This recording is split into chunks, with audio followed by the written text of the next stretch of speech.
Ed ecco qua con un altro video, io sono Issam e oggi vediamo un monopattino talmente particolare che non ce l'ho fatta a non prenderlo su eBay. Facciamo subito un unboxing veloce, molto veloce. Questo monopattino, del quale vi lascio il link e coupon sconto, come ho detto, su eBay, che è il Cyberbot, è particolare non solamente per il fatto che abbia due motori da 500 watt e vi assicuro che è molto potente, ha una coppia incredibile, riesce a fare delle rampe da garage impossibili e lo so perché non sono riuscito a trattenermi da non provarlo. Come potete notare, l'aspetto è davvero bellissimo, ma non è solamente estetica queste due forcelle, perché ammortizzano in maniera davvero incredibile. La particolarità che mi ha incuriosito in questo monopattino è il diametro delle ruote, che è da 8,5. Di solito in monopattini così potenti si tende a preferire di solito il diametro da 10 pollici, anche per questo che mi ha incuriosito. Anche la forma del motore è completamente differente e non solo, anche le ruote sono molto più sottili rispetto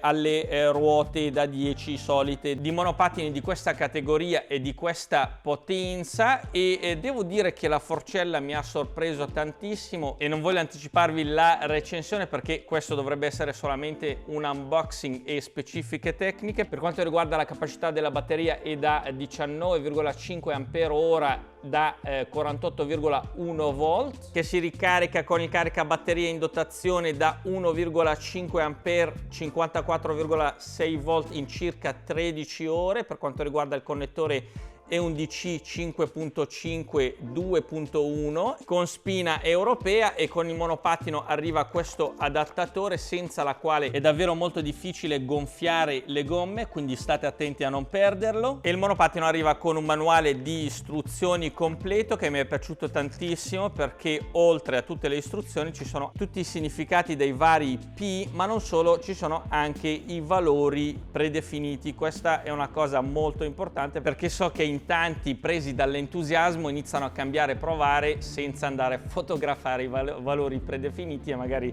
si perdono, cambiano qualcosa e non riescono a tornare indietro. Qua ce li abbiamo tutti. E se qualcuno si chiede se questo monopattino rispetta o non rispetta la normativa, essendo doppio motore da 500 watt, ecco, io ritengo che la rispetti, ma non sono un avvocato. Comunque abbiamo qui sotto due bottoni, uno per accendere e spegnere le luci davanti e dietro, e quest'altro invece per attivare e disattivare il motore davanti. Perciò chi ritiene che questo monopattino, avendo due motori da 500 watt, non rispetti la normativa, ecco, abbiamo questo bottone, così illegale, così legale, illegale, legale, illegale. Certamente non devo dirvi che il limite di velocità massima in strada per i monopattini è di 25 km all'ora, e ovviamente anche se questo monopattino riesce ad arrivare a 53 km all'ora come massimo, questo non lo renderebbe illegale, perché comunque rispetta la normativa. E ovviamente se uno vuole divertirsi fuori strada dove si può scatenarsi con questo monopattino. E ovviamente vi raccomando le protezioni.